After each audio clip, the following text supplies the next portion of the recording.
आज शिवानी की अनाज मंडी में व्यापारी भाइयों ने मुझे बुलाया और ये कहा कि हमारा व्यापारियों का एक छोटा सा सम्मेलन है। यहाँ आकर के देखा तो हज़ारों भाई यहाँ पर उपस्थित थे। ऐसा ज़बरदस्त माहौल, मेरी राजनीति करते हुए मुझे 45-50 साल हो गए, मैंने नहीं देखा। पहली बार देख रहा हूँ कि इतना ज़बरदस्त उत्साह है, इतना ज़बरदस्त जन समर्थन है। और ये क्यों है कि जिस तरह से गरीब कल्याण की योजनाएं हमने की, जिस तरह से एक मेरिट पर हमने नौकरी दी, जिस तरह से किसानों को बीमा मुआवजा दिया, जिस तरह से नहरों में पानी दिया, जिस तरह से गरीबों के बच्चों को नौकरियों में हक दिया और हर वर्ग को हमने ऊपर उठाने की कोशिश की, ये उसी का परिणाम है। कांग्रेस के अंदर एक भर्ती रोको गैंग है, वो कोशिश कर रहा है कि उनकी सत्ता आ जाए तो इन गरीबों की नौकरी को खा जाएगा, मेरिट को तोड़ देगा। उनके विधायक बार बार ये बयान देते हैं, लेकिन जनता बहुत समझदार है। ऐसे गैंग को किसी भी रूप में हरियाणा में स्वीकार नहीं किया जाएगा। भारतीय जनता पार्टी तीसरी बार सरकार में है। भाई मुझे तो ये कह के बुलाया था कि एक सम्मेलन है मंडी के व्यापारियों का, और बाकी हलकों के अंदर इतनी बड़ी हल्का स्तर की रैली नहीं होती किसी भी पार्टी की। जो आपका सम्मेलन है तो आगे क्या होगा, कुर्सियां कम पड़ गई, वो पीछे लोग खड़े हैं, टेंट में लोग खड़े हैं, बरामदा में खड़े हैं। ये आपका प्यार है और आपके प्यार, आपके एहसान को मैं कैसे उतारूंगा, कैसे मेरे बालक उतारेंगे, मैं बता नहीं सकता। आज से 5 साल पहले आप लोगों ने मुझे जिम्मेदारी दी यहाँ की, और उस जिम्मेदारी को भी निभाया। और खास करके शिवानी के व्यापारी भाइयों से मैं कहना चाहता हूँ कि मैंने आपकी चौकीदारी की है, दिन रात 24 घंटे चौकीदारी की है। और भाई चौकीदारी बिना तनख्वाह किए है, आज मजदूरी मांगने आया हूँ। मुझे भरोसा है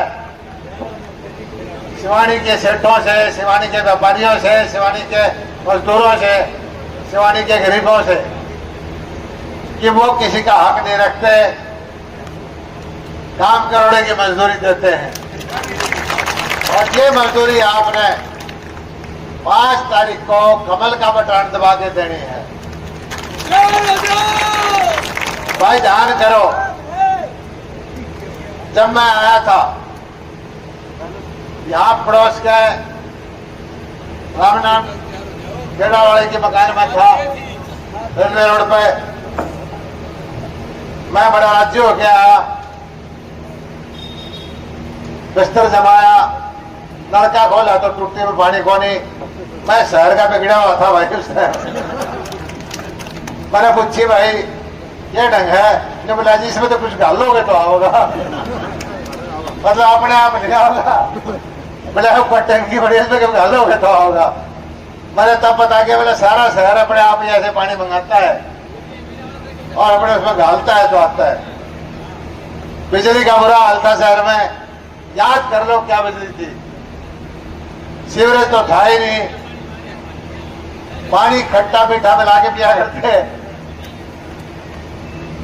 मंडी में कोई दम नहीं था,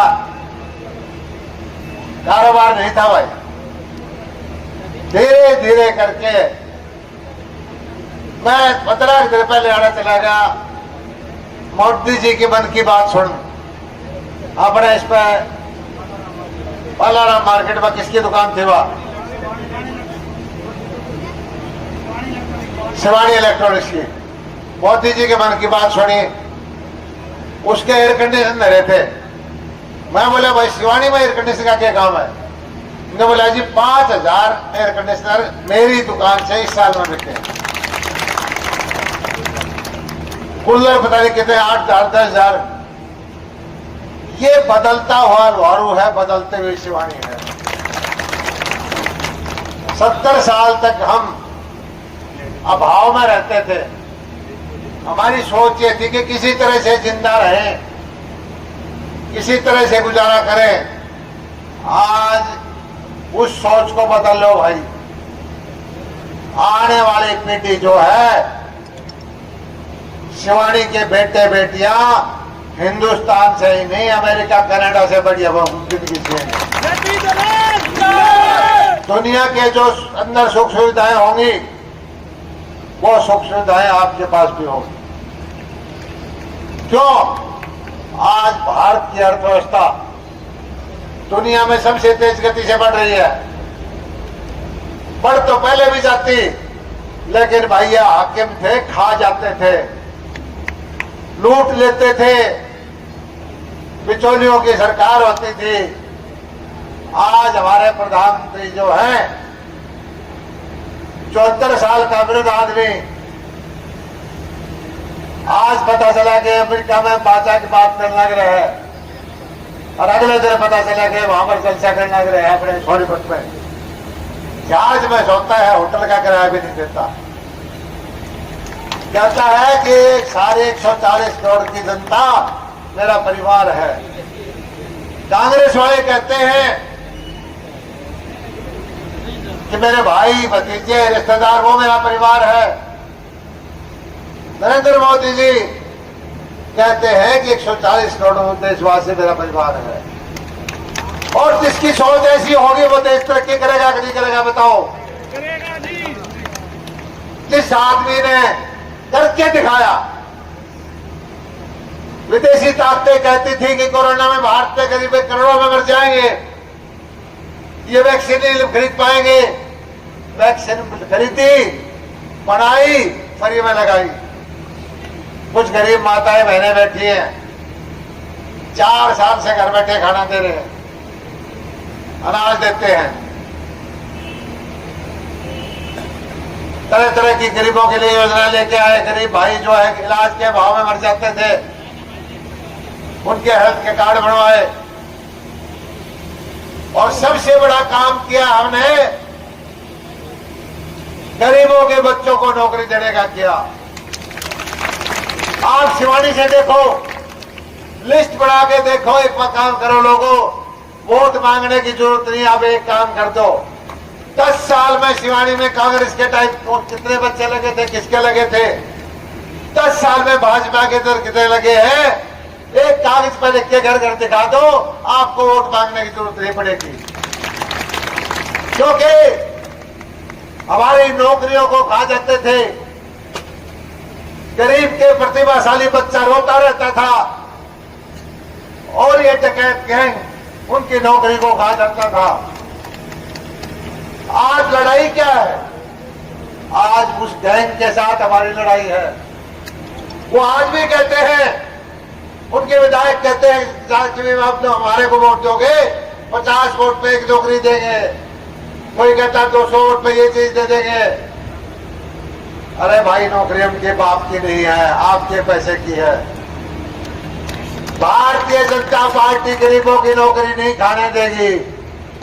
भारतीय जनता पार्टी कुछ भी हो जाए गरीबों के साथ रहेगी। और हमारी मेरिट की वजह से आप देखो कितने बच्चे अच्छी भर्ती हुए हैं।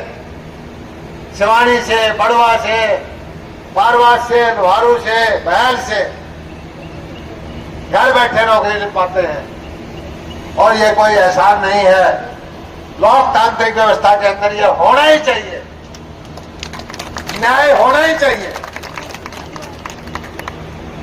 और ये रहेगा। मैं तो एक चीज कहता हूं आपको, खूब सोचो, खूब विचार करो। 10 साल पुरानी बात देखो, यहां पर मोटी मोटी घेटी वाले आया करते, मोटे मोटे चेन वाले आया करते, और आप लोग जो है ना, मैं क्या कहूं, कोने में घुस जाते थे, क्योंकि आपको कानून का साथ नहीं मिलता था, आपको शासन का साथ नहीं मिलता था। शासन का साथ सत्ताधारी लोगों को सिर्फ रुपए गुंडों को मिलता था। आज बताओ किसी की हिम्मत है शिवानी में? किसी की हिम्मत है हमारे खली भाई की दुकान की तरफ देख ले? नहीं दिया। मेरी लड़ाई किससे है? मेरी लड़ाई किससे है? उन्हीं गुंडों से है। आप एक चीज का ध्यान करो, यहां निगाह घुमा लो, तेज पर नीचे दाएं बाएं, गाने वाले से लेकर के बैठने वाले से लेकर कैमरे वाले तक, शिवानी से बाहर का कोई आदमी है भाई? आप देख लो भाई। मैं चाहता तो इतने आदमी बहल से ले आता। मैंने कहा कि मैं एक गाड़ी लेके जाऊंगा, और वो जब आते हैं निगाह कर लो, क्या कोई शिवानी का आदमी है उनके पास? यही फर्क है, इतना ही सा फर्क है बस। जहां शिवानी से बाहर का नहीं है वहां शिवानी का नहीं है।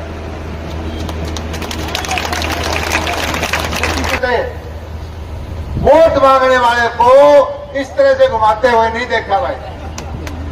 क्या कहना चाहते हो आपको? मुझे समझ में नहीं आ रही। पहला कैंडिडेट है, पहला चुनाव है,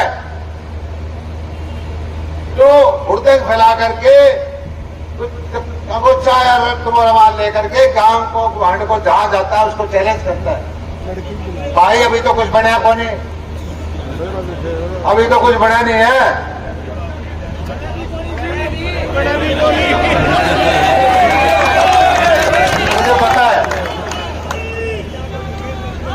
मुझे पता है वो गाना था ना, सवेरे वाली गाड़ी से चले जाएंगे। भाई एक अचरज की बात देखी, वो कहते हैं हुड्डा साहब को मुख्यमंत्री बनाएंगे। हुड्डा साहब ने 10 साल में आपके साथ क्या किया था? सिवाय गुंडे भेजने के, कब्जेदारी भेजने के कुछ किया था भाई? मंडी में दहशत फैला दी थी, मंडी में खौफ होता था, शहर में कब्जे होते थे। और कमाल की बात देखो, 10 साल से हुड्डा साहब इस मंडी में, महल में, बड़ुआ में, लोहारों में किसी ने देखा भाई? माताओं किसी ने देखा क्या? क्यों कैसे उसने बढ़ावांगे? पहली बार देखा कि मंडी बनाने का कोई ठेकेदार है उसको ठेका दे दे, पुल बनाने का ठेका देते पैसे पे, नहर बनाने का ठेका देते पैसे पे। हुड्डा साहब ने यहाँ जो आपका चैलेंज कर रहा है, लगौट घुमा रहा है भाई। मुझे तो पता है शिवानी की सरदारी पे यहाँ के लोग भाई ऐसा इलाज करेंगे, ऐसा इलाज करेंगे। हुड्डा साहब भी जाएंगे, केले टॉप पे भी जाएंगे। हुड्डा साहब के माल पर ताने बढ़ रहे हैं, लड़कियों की फोटो उतारते हैं, फेसबुक पर डालते हैं, और कन्याओं को जो बस चलाई थी, कोई वोट की नाट जाओ तो उसको बस से उतारते हैं। कमाल का इलेक्शन देखे भाई, ये तो नादरशाही है। अभी भी ये मेरा इलेक्शन खराब करना चाहते हैं। लोहारों के अंदर 3-4 रेडी वाले पीट दिए, गरवा में सरपंच का सिर फोड़ दिया, रात के 11 बजे दारू पीके लगौट दिया घुमा रहे थे, किसी के कुर्ते पाड़ दिए। भाई व्यापारी का लात मारी जी। इलाज तो मैं इनका कर सकूं हूं, लेकिन चुनाव खराब हो जाएगा। देव भी दलाल है शरीफों के लिए शरीफ, तारे लिए तो सिर झुकाता हूं, लेकिन 8 तारीख के बाद इनमें से कोई एक भी पा जाए तो मैं मेरे से नाम नहीं दूंगा। इनाम चैनल पे फोटो दिखा दियो, क्योंकि भाई तू 8 तारीख के बाद यहाँ पा जाना, तो कहाँ का गुंडा है पता चल जाएगा। हमने गुंडे ही देखे, गुंडों का इलाज किया। मैं तो एक ही चीज कहता हूं भाई, कानून का शासन चाहते हैं, ईमानदारी से काम करते हैं, तरक्की चाहते हैं, और कमियां जो रही हैं छोटी मोटी, कहीं पानी भर जाता है, कहीं सीवर रुका हुआ है, कहीं और है, भाई मैं करूंगा। जो कमी रह गई उसके हाथ जोड़ता हूं भाई, कमी दूर करूंगा। लेकिन एक चीज का देख लेना, ये भाई गुमराह करते हैं कि जेपी दलाल तो जीत जाओगा, सरकार को नहीं आओगे। जैसे इनके बाप ने बनानी हो सरकार, सरकार तो ये बैठी हमारी, ये बनाएंगे सरकार तो क्यों नहीं आएगी? आप हिसाब लगाओ भाई, 4 महीने पहले किसी भी वजह से कुछ वोट घट गए थे, आज ये बताओ शिवानी में उतने ही हैं, घटे हैं, बड़े हैं? और बताकर लोग हम बड़ुओं में, पहल में, भिवानी में, रोहतक में, आप तो फोन करके बता कर लो, तब भी 44 सीट आई थी, कांग्रेस की 42 थी। और 70 साल से यह है कि जो दिल्ली में सरकार होती है वो हरियाणा पड़ती है। इस बार भी गारंटी से मैं बता रहा हूं, हरियाणा के अंदर भारतीय जनता पार्टी की तीसरी बार सरकार बनेगी और सारा हरियाणा शिवानी के मंडी वाला के चक्कर काटेगा। मैं बता देता हूं, अरे पहले भी काटा करते, सबने ढूंढा कर दे, सारे रिश्तेदार वगैरह तो तारे फोन नंबर दोबारा से देखने लग जाएंगे। आपको इशारा करके वो जो जिसे कुछ फैसला करना होता है, मुझे कहने की जरूरत नहीं है। बहुत बढ़िया माहौल है। और भाई आज तो सारा सियाना समाज बैठा है। यूं बताओ, जिस आदमी पर जिसने वो बढ़ाना चाहा है, 8 महीने तो फार्म भरा थे, देखा मैं तो सोचता 4-5 लोगों